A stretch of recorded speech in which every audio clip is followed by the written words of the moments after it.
Bom dia, alunos, tudo bem? Na aula da semana passada, nós começamos a conversar sobre a hidrosfera, sobre o papel da água na Terra e nas nossas vidas. Hoje, nós vamos conversar um pouquinho mais sobre a água, ok? Nós vamos falar primeiramente sobre os estados físicos da água. Nós sabemos que a água ela pode estar em estado sólido, líquido ou gasoso. E essa alteração ela se dá de acordo com a temperatura. Então, a água a 0 graus Celsius ou menos de 0 graus Celsius, quando a temperatura está negativa, ela está no estado sólido, como, por exemplo, a formação dos cubos de gelo e das geleiras.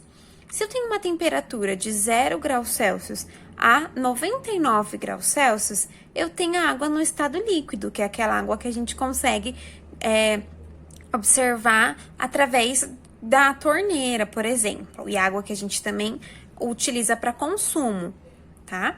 E acima de 100 graus Celsius, a água está no estado gasoso, que é a formação das gotículas de água nas nuvens, tá bom? Os estados físicos da água, eles sofrem transformações, e é isso que nós vamos ver hoje, tá? Existem 5 transformações diferentes para os estados físicos da água. Quando a água está no estado sólido e ela passa para o estado líquido, eu chamo essa mudança de fusão. Então, a fusão é a passagem da água do estado sólido para o estado líquido. Se eu tenho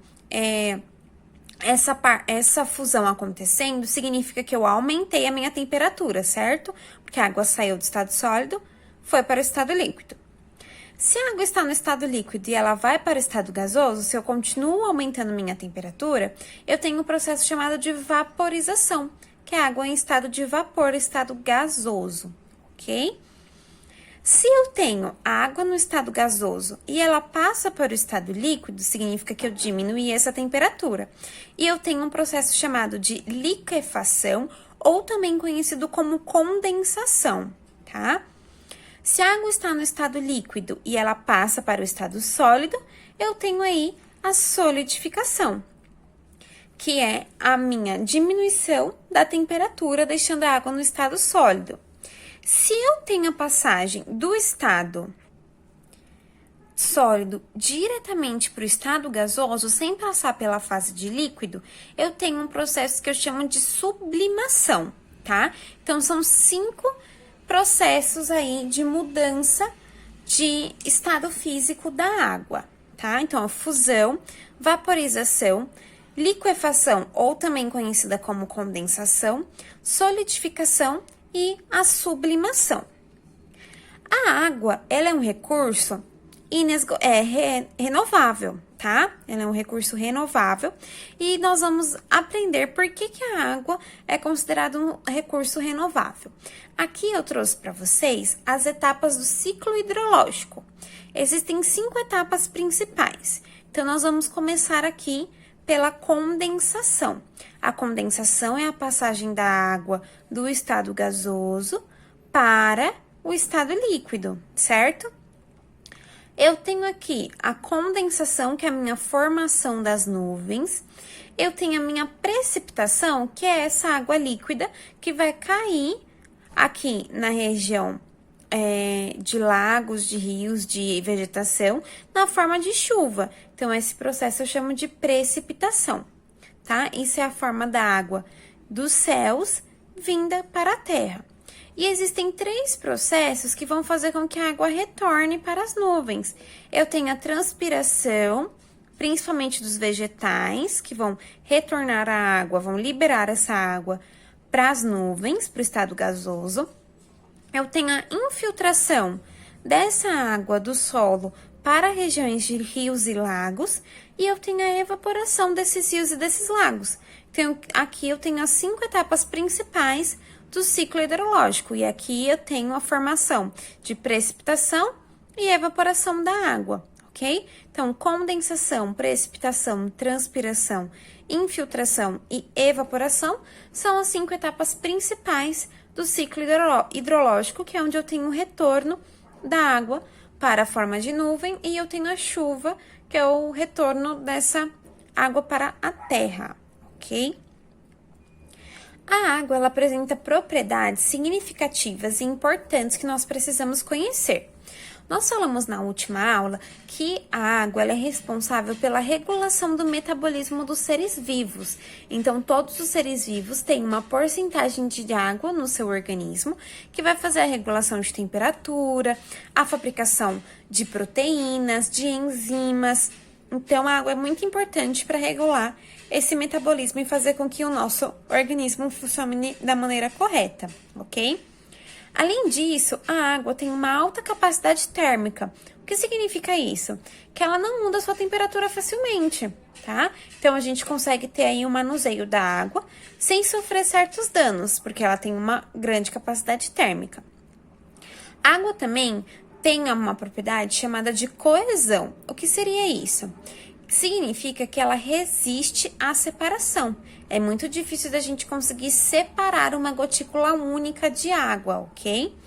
E ela também tem a propriedade que nós chamamos de adesão, porque ela adere ao recipiente aderindo à sua forma. Então, se a gente colocar a água em um pote de 500 litros, ela vai ficar lá naquela forma. Se eu colocar ela em um pote pequenininho, uma tampinha de garrafa, ela vai aderir àquela forma. Então, ela tem a adesão e a coesão como propriedades importantes, ok?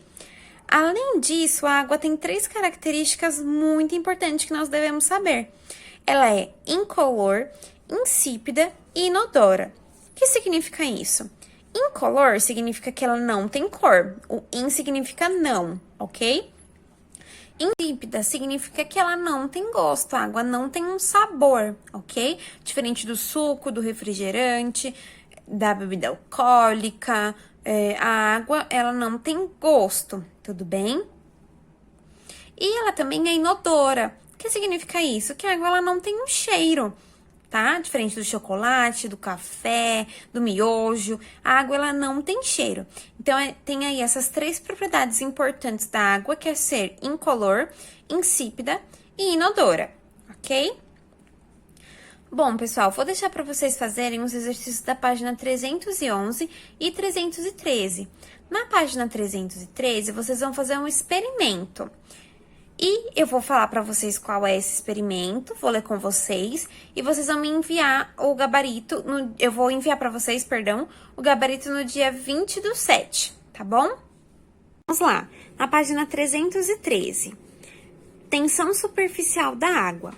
A ação conjunta da coesão e da adesão da água faz com que a superfície de um corpo de água se comporte como uma película elástica relativamente difícil de ser rompida. É por isso que alguns insetos, folhas e outros objetos leves conseguem ficar sobre a água sem afundar. Essa película também se liga fortemente às bordas do recipiente no qual a água está colocada, dificultando o transbordamento. Esse fenômeno é conhecido como tensão superficial. Nesse experimento, iremos comparar 2 líquidos com diferentes propriedades de adesão e coesão e, portanto, de tensão superficial, para demonstrar um de seus efeitos. O que vocês vão precisar ter para realizar esse experimento? 2 copos pequenos de plástico, água, óleo de cozinha e um conta-gotas. Quem não tiver conta-gotas consegue fazer o experimento da mesma forma, ok? Número 1. Encha um dos copos com água até que quase transborde. 2. Com o auxílio do conta-gotas, coloque a água no copo, gota a gota, contando quantas gotas são necessárias para que finalmente a água transborde. Quem não tiver um conta-gota, vai pegar um outro copinho plástico e vai ir adicionando as gotas lentamente para vocês conseguirem contar quantas gotas são necessárias, ok? 3. Repita o procedimento indicado nos passos 1 e 2, mas substitua a água por óleo de cozinha. Então, vocês vão encher um copinho pequeno com óleo de cozinha até que quase transborde. E depois vocês vão adicionando gota a gota para ver quantas gotas vão precisar para que transborde, ok? Bom, pessoal, então é isso. Um beijo para vocês e até a próxima aula.